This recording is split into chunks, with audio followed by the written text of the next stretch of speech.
started? You need your notes? No. What notes? You Yes. sure? Can I have the notes, sir? Awesome. Right here. Right here. In the basement all over again. I'm going to show that off. You think we've done this before a couple times? It doesn't appear as though you have. Look at all the wonderful people we have this Oh, you evening. should have seen it the first time they did it. We've done this on the first time. We're going to reproduce that show on show 100. Okay, guys, somebody out there in this wonderful world, give us a countdown. We have a lot of special guests in the room tonight. I'm so happy that we've got all you wonderful people here this evening. All right, 3, 2, 1.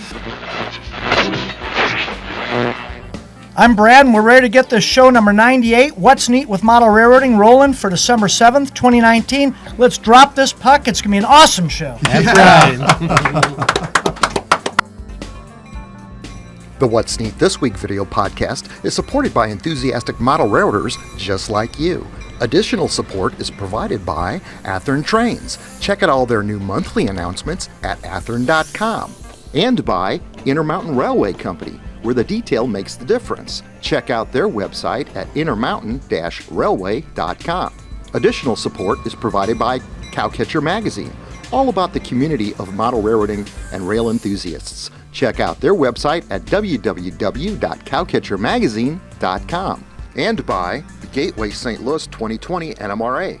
Meet me in St. Louis, July 12th through the 18th, 2020. For more information on this, check out their website at www.gateway2020.org. Further support is provided by the NCE Corporation, the power of DCC. Visit their website at ncedcc.com.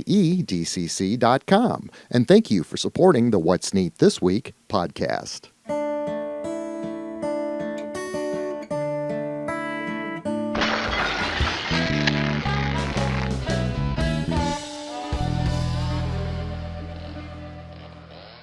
This is the What's Neat This Week, show number 98 for December 7th, 2019. Wow, that's a date that a lot of people will remember. But this week, we've got a great cast and a lot of wonderful people on board tonight. And in fact, we've got a lot of great stuff to talk about. Coming off of the Paul Lally show that we had, the gentleman that directed over 110 episodes of the Mr. Rogers Show turned out to be one of the best podcasts that I think we've ever produced. The content, the quality of the conversation, it was absolutely amazing, guys. I'm really excited about that one. But tonight I've got with me Jeff Myers, sitting over here where Michael Buddy usually always sits. I know, Joshua Barton, Sugar Fire. Joshua's sitting here. He's got to go back to work very early in the morning.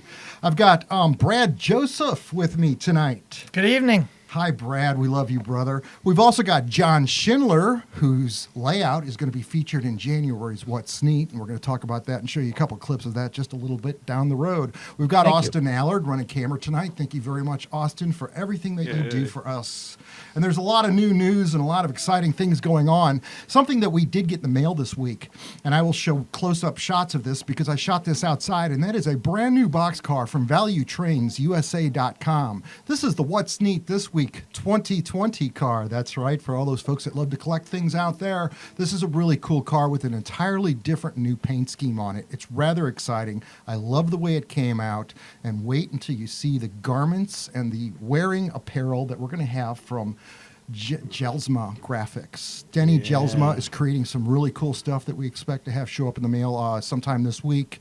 So we will have a new vendor for sponsoring and showing off What's Neat This Week apparel. This will all be stitched material, nothing printed here, guys. This is nothing but first class. And I can't wait to see what Denny has come up with. He's got a lot of great ideas. And with that, let me pass it over to Joshua. Joshua, tell me what's going on, brother. Not a lot at all, but I'd like to give a shout out to the St. Louis Live Steamers here in St. Louis. They'll be moving their layout from Kirshner Park in Eureka, and they have a new site, but they're taking donations, and I just wanted to give a shout out to them and let them know you can go to Facebook and find it under Carl's fundraiser for St. Louis Live Steamers, and that's being done by Carl Briggs from the St. Louis Live Steamers, and we hope all the best. They have about $200 that are in there so far. So That's really amazing. Where are they moving to? I'm not sure where they're moving to. Daniel has more stuff, and he can't be here To be tonight. determined. I heard it was somewhere out in right. St. Charles, out that way, Yeah, I and think that that's they've what I got heard. the approval of the municipality in order to do what they want to do, and they've got insurance all lined up, which is very important with that scale. I was at the Great American Train Show, is that what they still call that, in Yep. St. Louis and Collinsville last week. And they were running the Thomas train, which is the same scale, about 7 inches between the rails. And it was absolutely wonderful to see them running that train and filling it up with a lot of happy children. That was kind of cool. We've got Brad Joseph with us tonight, and the reason for that is we're starting a segment where we're going to show layouts every single month on What's Neat over at Model Railroad Hobbyist Magazine of layouts that are going to be on tour for the Gateway 2020 show here in St. Louis. That's going to be in July. And Brad Joseph's going to talk further about that, but the dates of that show are July 12th through the 18th. 2020. This is going to be a big show. This is in our backyard, so the What's Neat This Week podcast is going to have a great deal with helping prep and plan for that show, Brad. Right on. Sounds great. And I am a little confused, though. The term garment is not used very much in model railroad parlance. Is that just a What's Neat thing? Or We used to have a website called teesprings.com. I think that's what it was called. And too many folks were having a very difficult time finding that website, and that was all printed apparel, printed clothing. yes. So Printed now garments. we're going for these stitched garments now. right. That's right. Hats, jackets, really nice, polo shirts, for heaven's sakes. Denny's going to do some neat stuff. And we're going to talk a lot about his stuff next week after we get the really cool things that he's sending here that Right are going on. to be samples for us to show off. I'm personally looking forward to getting that big black wintertime jacket with the great big What's Neat This Week. We used the Missouri Pacific Buzzsaw Herald and put our words into that. That's where that original graphic kind of like morphed out of and came from. But it's a really exciting, image that all the locals here in St. Louis and Springfield, Missouri know very well, because those are the areas between here and Denver, Colorado, where the MOPAC used to run. So it's kind of fitting for what we're doing. Fitting garments. It's all in the same sentence. got it. Okay. Right on. Brad Joseph, we've been to a lot of meetings at your place of work, and also we did a lot of meetings at John Schindler's house so far in the preparation for the NMRA 2020 show. And that show's not just about the big train show on weekends, which is the part I like to go to, but there's a whole week leading up to the show of clinics and NMRA layout tours and so much other educational material, which is probably what you might have been planning on talking about tonight. Exactly. The National Model Railroad Association annual convention is a big deal. This, by the way, is my dad's National Model Railroad Association bulletin from 1946. He was a member his entire adult life. I'm really proud of that. And the first convention I went to, I was 4 years old. Let's see, 30 years ago, I guess, maybe a little bit more than that. But regardless, the great thing about an NMRA convention is you've got a collection of famous modelers who you've seen and heard and seen photographs of that you can speak with at the clinic sessions. You've got digitracks and soundtracks and fellows like Gary Hoover and our local guys, Eric Bruman, that are here presenting clinics and allowing you to tour and see their layouts. We've got over, John, 20 different tours. 20 different layout tours with 40 plus, maybe 50 some layouts. That's right. 175 clinic slots right now. We have 75 different clinic presenters. Famous names like Doug Geiger, Gary Hoover, as I mentioned before. Chris Palomares. Chris Palomares, Yeah. exactly right. So, you have the train show itself. You have prototype tours, the opportunities to get into sites that you never get the opportunity to get into. Metro East Industries, where locomotives are repainted and rebuilt. Terminal Railroad Association, Hump Yard. The Metrolink shops over on the east side. So some very interesting stuff. Amstead Rail, the steel mill where they cast couplers, trucks, side frames. The kind of things you never see. People coming from all over the world. New Zealand, Australia, France, UK, Japan, Canada, Mexico, United States at this point for sure. Very good. Wow. And there's more prototypes than what we just said. We'll show you those coming up future times. Another very unusual thing that's happening this year is we're partnering with the national O-Scale organization called the O-Scale Kings, and they're going to have their convention concurrent with ours, also at the Ballpark Hilton in downtown St. Louis. And the great thing about O-scales, you know, as us modelers get older, some of us need glasses like Ken displays from time to time. You don't need those quite as much or as early as you do with O-scale, but some very unique vendors, unusual vendors. You're going to see some beautiful O-scale models. And O-scale is experiencing a bit of a renaissance nowadays with people who've transitioned from the tin plate to the scale or the high rail. O-scale stuff with the beautiful stuff that's being manufactured there. So we're very excited about that taking place as well. That's awesome, Brad. I'm really happy to have you, John, here too. And I understand your layout is part of the attractions for that show. And your layout is going to appear in the January. No, March of Model Railroader. Oh, you're in March, Model Railroader. That's absolutely fantastic. Yes. That's so awesome. it's got all the. Haven't seen the article yet, but seen some of the artwork. It looks good. I also know that you're in the January What's Neat video over at Model Railroad Hobbyist Magazine.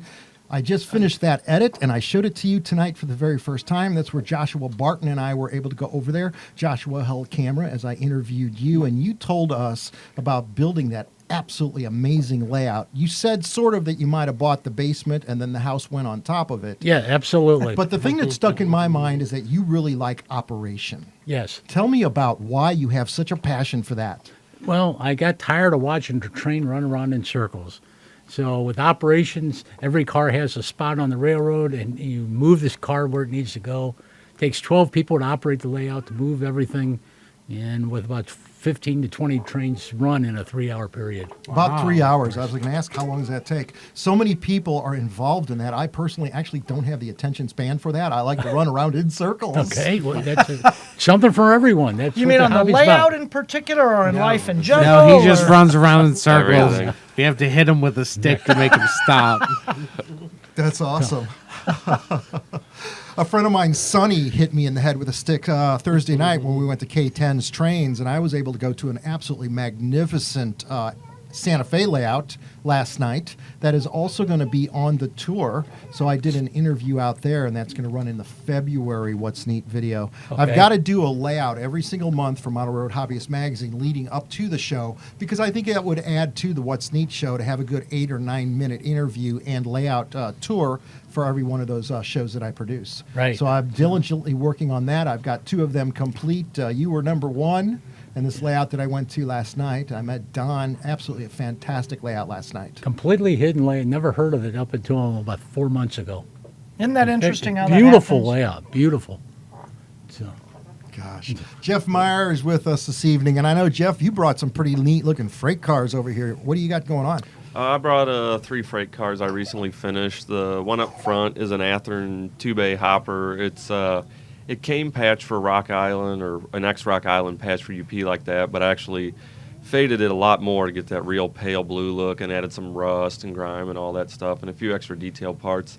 And then the car in the middle, that's one of the Moloko reefers that Nick Molo gave us to eventually sell all 3 of us, me, That Ken, came and Mike out Buddy. nice. Gonna do 3 of them and then sell them online, hopefully as soon as Ken gets his car done. Yeah. But sell it for a charity eBay auction. Mine's running around the basement Yeah, down it's here here tonight. somewhere. Yeah, Isn't you have it your just- work done. cut out for Mike's you. done. It'll Ken. only take 10 minutes. And then the one in the back here, this is a Intermountain auto rack I did for Austin. It was just something I just wanted to do for fun, just kind of a challenge. But these ones, obviously, got all the see-through panels on them. But did the rust on the roof, white ends, and then you'd have to see it probably close up, better picture. I need to get more I'll shoot pictures some. of my stuff. Can I but- borrow them? I'll shoot some photographs Sure. of them Yeah. tomorrow. Yeah, If that'd the be sun great. comes out, I'll add Yep. it to the edit. It'll look good. So I think Intermountain has they've got an announcement, and hopefully I don't know exactly when they're coming out, but hopefully they show up soon. They're great cars. I know they're really hard to find right now, and if you find them on eBay, they're selling for like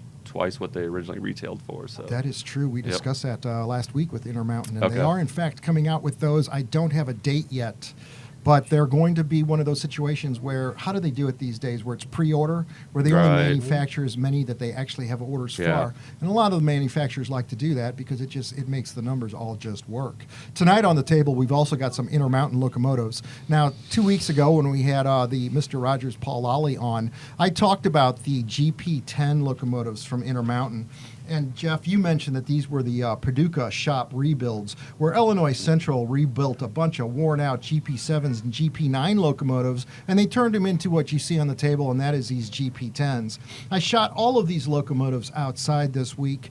The Farm Rail and the P&L locomotive, is Paducah and Louisville locomotive. That was really nice. And then Campbell Rice brought over to us the Illinois Central that he had in black, and the Illinois Central, otherwise known as ICG in orange. I remember when that paint scheme came out, and that was kind of an exciting paint scheme, just a refresh on the white and orange paint scheme that you're used to always seeing. So these are really nice models. They come with Loc Sound, just super great models from Intermountain. Check them out. They're on their website at intermountainrailway.com. Thank you very much, Intermountain, for helping us support and create this show that we like to do every single week to promote the best hobby in the world. Because this is your show. This is our show, put on model railroaders, just folks just like you that watch. And if you want to contribute to the show, you're more than welcome to. We've got a Facebook page, What's Neat This Week, where you can upload photographs of your layout and a lot of your work. And I went through that site this week and checked on it. And next week on the show, we're going to show a lot of the cool stuff, including that beautiful, I think it's a Pennsylvania train station that Yeah, was I saw built. that. Isn't that It's cool? He's starting to paint it now, and it looks so absolutely unbelievably amazing. So, Brad Joseph, you got some really cool stuff you brought that's on the table tonight. You want to talk about these little treats and treasures? Yeah, I got a few collectibles there from our last National Model Railroad Association convention that was in St. Louis back in 2001. Wow, that seems like a long time ago.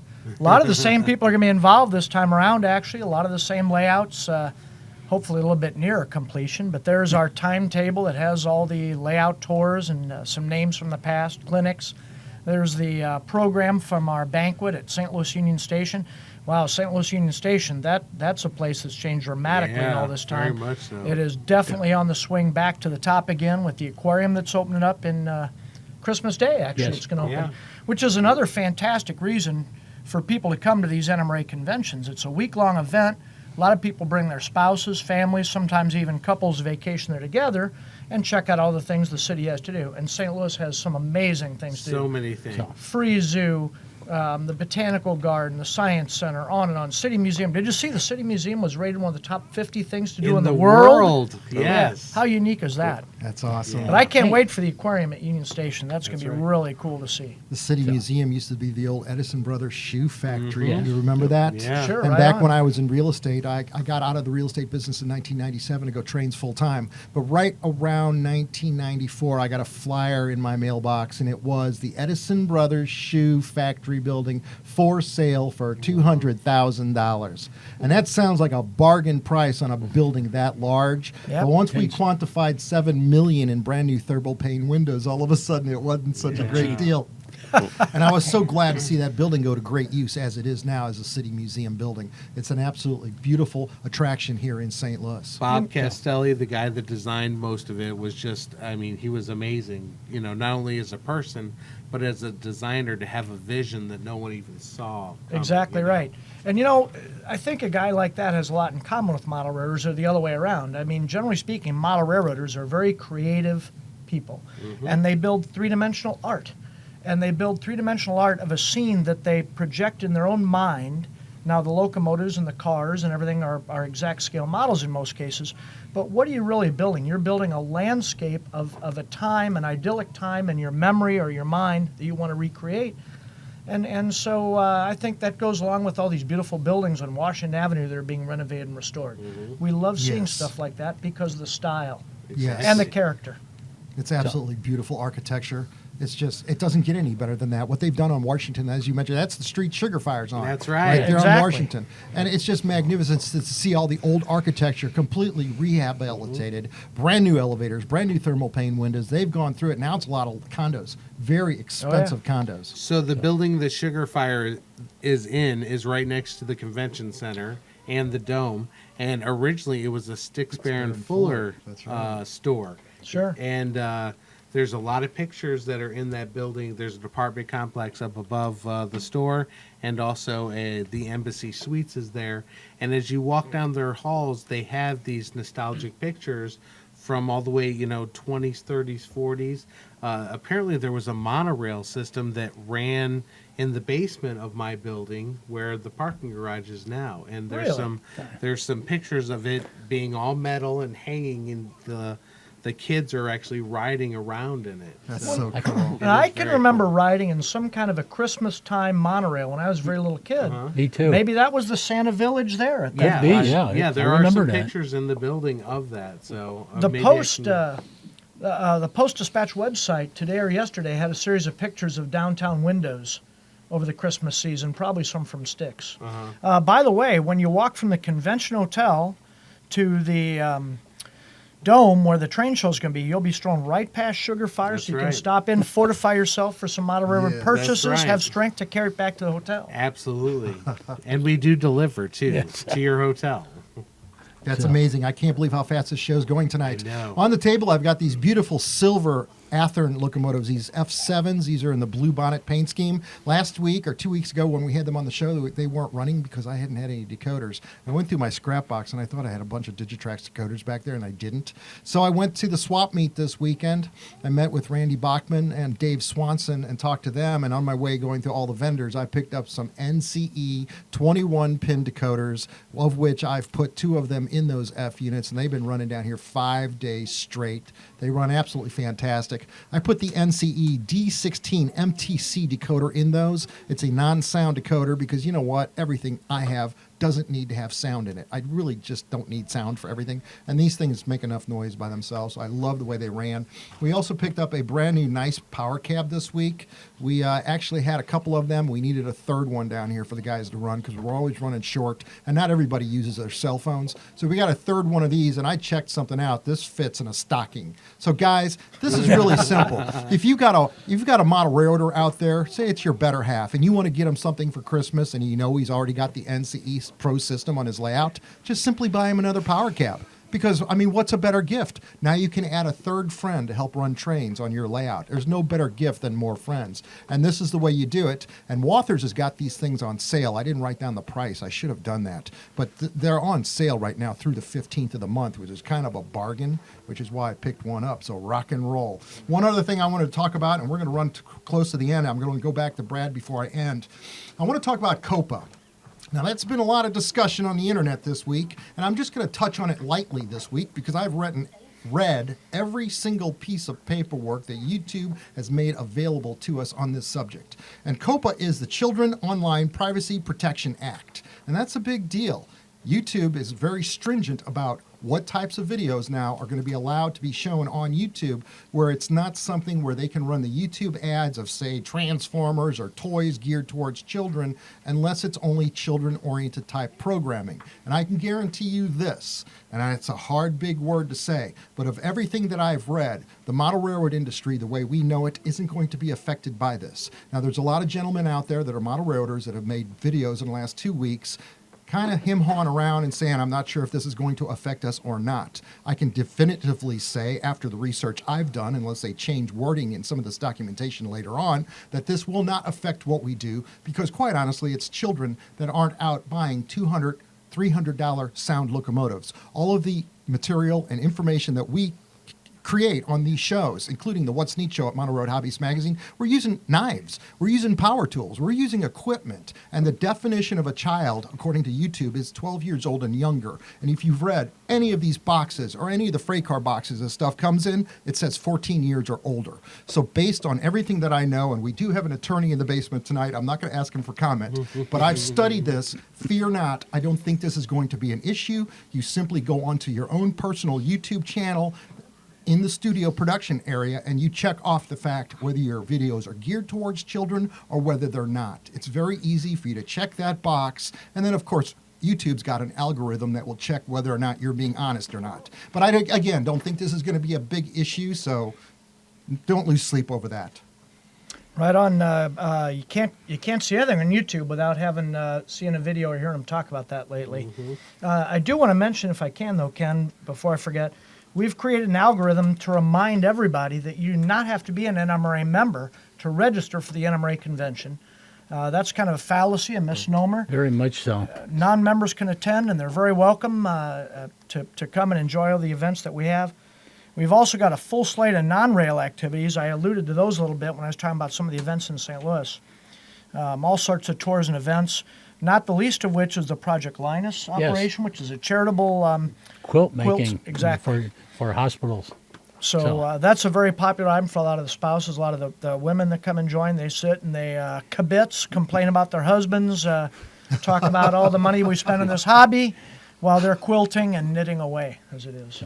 Wow, rock and roll. And we're going to be talking about the NMRA a lot on future shows because I do want to inform everybody about what all the available clinics are so you can sign up for those, and also all the various layout tours. And there's quite a lot of layouts here in St. Louis where they're going to put you on a bus and take you out to it, or maybe you can just want to carpool and drive your own car with some friends in the back because you want to stop by Sugar Fire on the way back. But the fact is there's so much material and so much stuff to see at this show, and this is going to be a very well-attended show, so I want to make sure that in the leading weeks up to July that we cover every aspect of the show to keep you informed, because this is the best hobby in the world, and that is one of the best train shows that happens every year all over the entire country. Every year it's put on by different, very knowledgeable people, but there's always a net group of individuals from Chattanooga that help run this show, and they do the same here with our show. Is that right? Right. Now there's a group of 4 of us that are organizing the show, but we have a lot of space and a lot of need for volunteers. And I hope we can put up the website, Ken, on the Absolutely. screen.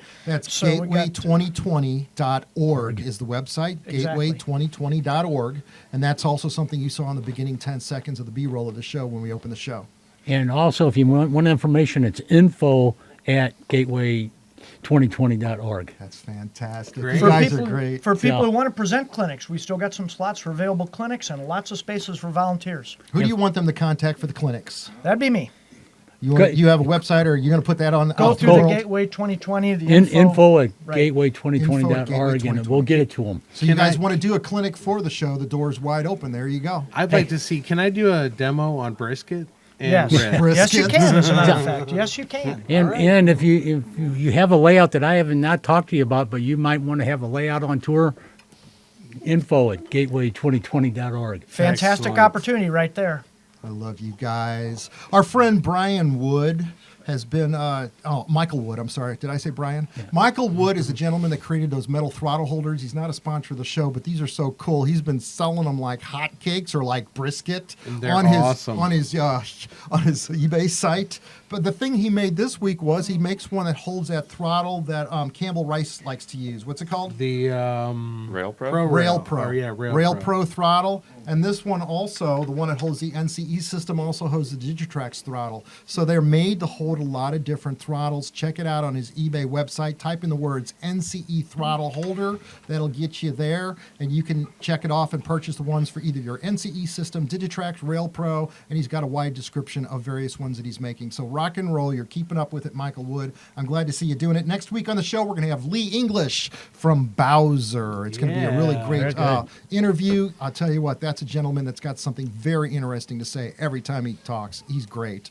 So with that, Jeff Meyer, guys, is there anything else before we close this one out? I want to bring up one thing on Facebook. Model Railroad Hobbyist, one of their probably more popular authors, Mike Confalone. I love Mike. 2 weeks ago, he started a Facebook group for his layout, the Allagash. I don't know. I should have done more. I should have looked into it before talking about it. But the group may be called the Allagash Railroad or Allagash Model Railroad. But it's really cool. I mean, almost every day he's posting 2 or 3 pictures, videos. It's really taken off. I mean, there's probably a few thousand people join He's it a now. great So guy. check it out. If you're on Facebook, check it out. It's a really cool group. I know he's reached out to us and wants to make contact with us and maybe do a Skype interview with us on That this show, should. and I'd be happy to Yeah. cover a show on What's Neat. But yeah, Mike Confalone, just reach out to us. And sometimes you got to hit me in the head with a 2x4 just to get my attention. But, you know, if you do that, it works. So rock and roll. All right, guys, this is the best hobby in the world, right? Austin Absolutely. Allard, thank you for running camera. All of our guests tonight, thank you for being here this evening. This is the best hobby in the world because I'm surrounded with some of the best people in it. So with that, guys, show number 98, I think that's going to run this one out. That's it. Great show, man. Let's Merry go. Christmas. Good Thank job. you.